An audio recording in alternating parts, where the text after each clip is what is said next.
All right. This podcast is intended for new students that are living in the dorms and kind of their adjustment period. Intended as advice for them so they can kind of adjust and get used to things. From a couple of people that have been through it. With me today, I have my roommate John. Say hi, John. Hello. And our friend Cole. Howdy. All right, talking about dorm living, adjusting, all that good stuff. First, okay, so to start things off, me and John live in Walgates. Cole, you live in Chitwood. Yeah, Just down the street. I think so. First things first, to start off, question-wise, what was the biggest difference between living at home and living in Lubbock in the dorms? One of the first differences was having to share a room with somebody, like in the dorm, and especially since you guys came here and you already knew your roommates, like you guys knew each other before you came down. I kind of had to meet my roommate like just when he came down, and that was a bit strange adjusting to, especially like your first time meeting someone is like sleeping in a bed 2 feet away from them and just living with them.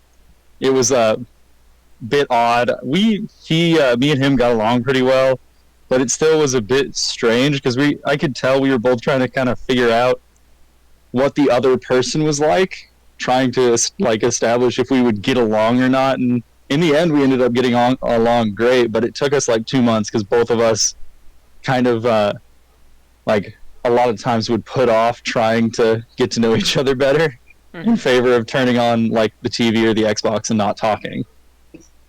Yeah. I would say that the biggest difference from like home to living in the dorm room was independence. Like you could do whatever the hell you wanted to. You could go around. You could just sit in the dorm room if you wanted to, which was probably the most of everyone's year at TTU right now because there's nothing going on. Maybe except for Carson, but yeah, independence. You can do what you want. Go do whatever, and kind of a lack of, I wouldn't say lack of responsibility, but like more of what you do is on you. Yeah. And not dependent on anyone else. Doing your own laundry, that was a big one. Yeah, doing your own laundry is really big. Because I get behind the laundry a lot. And I think, from what I saw from the laundry room, everybody does. Like, I never saw anyone with a small load of laundry. Oh yeah, you wait till that piles up, and then you take like a 3-week load of laundry because you're like, rolling this out till your last pair of whatever. You bring it on down there and you have yourself a nice little like 2-hour sesh. Yeah. And I mean, you can do homework or whatever. They have Wi-Fi down there. I mean, there was it was nice, like, after like the first couple of times, like, seeing, oh hey, I'm not the only one that's, living in a pile of laundry. Well, it's really sad though whenever it's like, hey, I'm not the only one, and there's like 8 other people down there, and you can't find a single machine because someone decided to design a like 300-person dorm room with 8 washers. Yeah, that does suck really bad. Our floor only had the one laundry room, so it was like everyone on the floor had to share, and you just kind of had to guess when it would be open, and if you were comfortable with like putting your stuff in and going back to the dorm. Wait, on your floor? Your or floor? In your dorm? Yeah, on the floor. Your floor? Wow. We had our whole building had one laundry room. Dude, you are pimp chimping over there, man. We had one. What the hell? Say it. One laundry room, 8 washers, entirety of the 6th floor dorm. It You was gotta a battle time it royale. right. That's why I did my laundry at 4 a.m. Yeah, no, I did. I did my laundry, like, there was this nice, like, period around, like, what, like, John, what did you say? It was, like, 9 o'clock, 8 o'clock at Yeah, night? you'd go down during the nighttime, early hours of the night, because then you have, like, either people who are just chilling out in their dorm room, out partying or whatever, and then there's just that few, like, casual group of recluses who are like, this is my moment, and you run down and you steal yourself a washer and you guard it. Yep. Because people will take your shit out and throw it in like a, I don't know, on the floor or in a basket or something. You guys had a different experience on that front, because I actually, like, one time I actually ended up doing someone else's laundry because I got tired of waiting for them to take it out. Like, I put it in the dryer and then, like, put it on the shelves, and they just came back and took it at some point. That's really funny. Oh, another big thing was the communal bathroom, Yeah. which was not fun. Yeah, that was a big one. I think I locked myself out after showering, like, twice. I did it once, but I think John was around, so it was okay. Yeah. My roommate wasn't, so I had to go get the key, and I have a towel over my shoulder. Yeah. My hair's still wet. Mm-hmm. They asked me if I had a mask. I was like, well, no, because I didn't plan this. I was in the shower. Yeah. I don't shower with a mask on, believe it or not.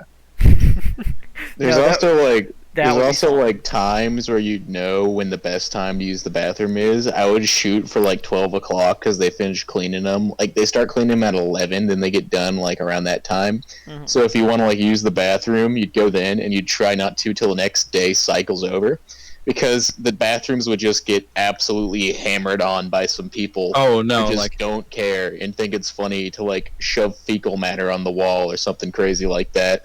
Like there's also this period where the fourth stall was constantly locked because someone thought it'd be funny to like jump underneath it and then lock it, then crawl back underneath. And first off, you are an absolute animal for crawling on that floor. Third off, go out into the field and crap with all the other buffalo. Like, why? All right. So mine wasn't even like my experience with the bathroom wasn't like people intentionally like ruining things. It was just that I lived in the business dorm with a bunch of frat kids, so it always was like someone would there was throw up in the sink, there's throw up covering this entire seat. Oh look, here's a clean one. Oh, never mind, there's throw up on the floor. yeah. Yeah, we just had monkeys. We had monkeys the entire way. Yeah. Well, it's not. Yeah, I had frat kids, so like same thing. Yeah. Yeah. So, kind of like bouncing off of all of that, what helped you adjust the most, do you think? Keeping myself busy, just not thinking about it, and then eventually it all leveled out. Like, you just go out and, like, I don't know, walk over, spend some time with some friends, and you just keep on keeping yourself distracted until eventually you find that flow, and you're like, oh yeah, this ain't too bad. Yeah. For me, what helped was when I first got there into my dorm, I spent like the first week alone, which was awesome because I didn't realize until my roommate showed up how everything would be. But I did have a lot of pressure on myself to make new friends in my dorm. Mm-hmm. And that, like, most people aren't gonna want to like make friends with random people, and so I would always feel like bad after I would hang out in someone's dorm, and it was like, I don't think these people like me. Like, they invited me in and stuff, but it's like, this feels weird. I'm not comfortable. Yeah. And big thing is help me adjust was being comfortable with just the friends I already have. I already have like 6 or so friends that I didn't really need anymore. Mm-hmm. So there was pressure to like try and spark a conversation every time I saw like someone I knew the name of in my dorm hall. I just kind of was like minding my own business after that, and that helped me adjust a lot. Mm-hmm. Yeah, I think that like, had we not been in a pandemic, for our freshman year, I think it would have been a lot easier. I think future freshmen that don't have to deal with the whole pandemic thing, they've got to, it would be significantly easier to adjust. But as far as like the social climate goes, like, I never really met anyone on our floor besides the guys across the hall. You're welcome. Like, yeah, like we knew them, and then I talked to the guys who had the cat a couple of times. They were pretty cool, because they had a cat, But, and then, obviously we had Percy, like, on the other side of the floor.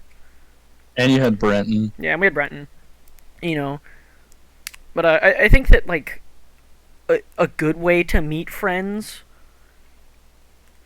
is, like hobbies and stuff, like, there's like clubs for like basically every hobby, and once you meet like one person for whatever your hobby is, it kind of bounces into, okay, well, he has, friends that also share it, and then you just kind of snowball from there, you know. And you can, do that for, whatever it is that you like, volleyball or, video games or fuck, I don't know what other hobbies are. Well, you know what I mean. Yeah, as you do, yeah. I'm not a creative person. But yeah, okay, one last question, while we have a little bit of time still. What's your biggest piece of advice to someone that is just now, like, this is their first year living in the dorms? Keep your key on you all the time. If dorm parties are never a good idea, no matter how fun they are when they start, because cops will show up. The RA is a snitch. I'm kidding. They're doing their job. It's fine. But also, I don't drink with people, or like, because I mean, let's be honest. I'm not gonna lie. Don't beat around the bush. Freshmen are gonna try and go party. Of course.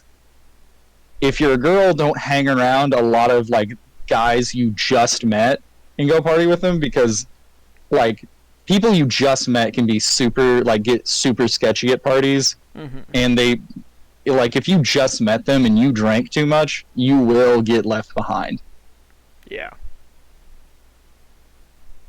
All right. Yeah. I think that's pretty solid advice. I mean, like the partying scene, especially like on tech, I think is something that a lot of people aren't prepared for.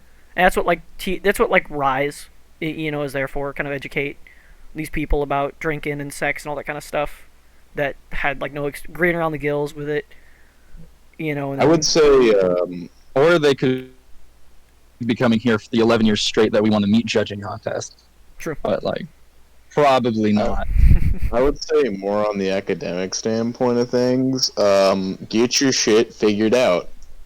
Take a tour of campus, figure out where all your classroom stuff's going to be at, and make sure to get on top of it, because at the beginning of the school year, you kind of seem like, oh yeah, this is super easy. I can take a few moments off and chill out. Don't do that. Whatever you do not do that. Don't make the same mistakes as us. Yeah, it will spiral out of control. If you're doing Calculus 1 or Chem, pay attention. And if you plan on taking multiple classes that require math and science, get ready to commit to those. Because if you don't, and you take multiple classes like that in a semester, you will probably end up failing those. Mm-hmm. A bit. Yeah, So, yeah. I gotta agree. And here's another thing that I will say on the academic side: don't get super crazy bent out of shape. If you fail a class, that's not great. GPA, whatever. Your scholarships, whatever it is, that you need, if you need like a certain amount of hours. But if you fail a class, it's not the end of the world, like we'd say high school, where it's like, oh, I can't, you're in college now. You just take it again. A thing on that note, if you're on FAFSA like I am, take at least 16 hours. Because that way, if you're doing really bad in a class and the deadline is coming up, then you need to, you can drop that class before a certain date. And you're still going to have 12 credit hours. FAFSA's still going to pay for your stuff. Yep. And one other thing, I just want to add in some more academic stuff so I don't sound like all the advice I offered. Make sure if you have, if you're doing online classes like I did, it's going to feel just like you're on a weird vacation for a little bit. Yeah. Like a super weird vacation in Lubbock for some reason. Make sure to write down or keep a calendar of when everything's going to be happening. Yes. What time is this Zoom call? What time do I need to turn in this homework? When is this test? And if you're online, sometimes the Zoom, they don't do Zooms, they just upload lectures. And that's not gonna show up on the class calendar. Again, Blackboard calendar, some teachers don't even use that. So you need to go to the class online and look over the course content. Yeah. And make sure to like go over the material if they're not doing it with you. Exactly. Very solid advice. And then I would say my biggest piece of advice, besides all of that, is join clubs. Join a club. It costs you nothing to join a club. Join as many as you want. Any interest. There's gaming. There's tabletop if that's what you're into. There's Formula One. There's sports. I mean, there's all kinds of clubs. Just join them. Everyone, there's always be something going on out in the park. I mean, I've gone out there because my roommate needed privacy, or I won't get into that. And I had to find some place to be. I go out to the park, and there's people like playing sports. There's people talking. There's people hanging out. And like one time, I even did a 7-on-7 game. Sand volleyball's always going. Mm-hmm. Just there's always something for you to do. Fitness play. The rec center. Yeah, rec center's almost always open. Yep. Just get her going. Figure it out. Yeah. Oh, and budget your meal plan. Yeah, budget your meal plan. Big thing. Big thing. Yeah, budget your meal plan. And with that, I think, we've given some solid advice, I hope. If you're a new student, right, and you're concerned or stressing out about living in the dorm rooms, we've all been there. The biggest thing I can say is that you are not alone. You may feel like you're alone, and that's okay, but you are not. Because the guy or gal sleeping, 2 feet from you in the other bed, and all the people up and down the hallway from you are just as stressed out as you are, and they are freaking out just like you are. Because this is some wild shit. Yeah, unless they're a sociopath. But, unless they're Keith. Yeah, unless they're Keith. In jokes. But, yeah. Just, you aren't alone,